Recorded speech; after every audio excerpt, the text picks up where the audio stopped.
hello दोस्तों आज আমি দুই বানৰ আজি আমি চিড়িয়াখানাত আহিলো বানৰ চাবলৈ আপোনালোকক দেখাম নানান ধৰণৰ সেৰকম বানৰ নানান ধৰণৰ বানৰ আৰু আপোনালোকক দেখাই আছো হোল্ড অন ইয়াতে আপোনালোকে চাব পাৰিব সৰু সৰু বানৰ এই যে আপোনালোকে দেখা পাইছে সৰু বানৰ কিবা খাই আছে অলপ পিছত আপোনালোকক ডাঙৰ বানৰ দেখাম ইয়াতে ডাঙৰ বানৰ তাতে আছে আপোনালোকে চাব পাৰে জুম কৰি দেখাই আছো এটো ডাঙৰ বানৰ আৰু ইয়াতে মস্ত ডাঙৰ বানৰ আৰু এটা আছে এটো চাই লওক ডাঙৰ বানৰ এটা আৰু সৰু বানৰ বিলাক চাই লওক আপোনালোকে দেখিব পাৰিব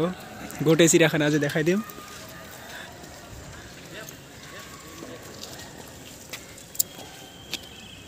আৰু আপোনালোকে চাব পাৰে ইয়াতে হৰিণ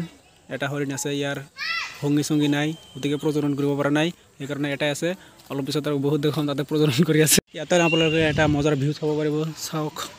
চাই লওক আমাৰ শহীদুলে ইয়াতে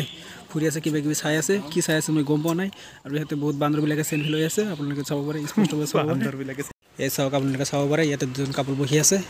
বহুত মানুহ সেইকাৰণে কিবা কিবি কৰিব পৰা নাই যদি মানুহ নাথাকিলে হয় কিন্তু কিছ কৰিব পাৰিলে হয় ইহঁতে আহিছিল কিছ কৰিবলৈ কিন্তু কৰিব পৰা নাই দুৰ্ভাগ্যবশতঃ বহুত মানুহ আছে আপোনালোকে চাব পাৰে এইফালে আহি আছে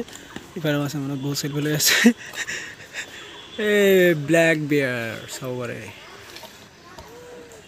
পাৰে সিংহ হৈ আছে হাংৰি লায়ন খাবলৈ একো পোৱা নাই একেবাৰে উইক হৈ গৈছে আমাৰ শহীদুল ভাই কিবা কিবি চাউণ্ড কৰি আছে এক জগাবলৈ জগাবলৈ নাযাবে আৰু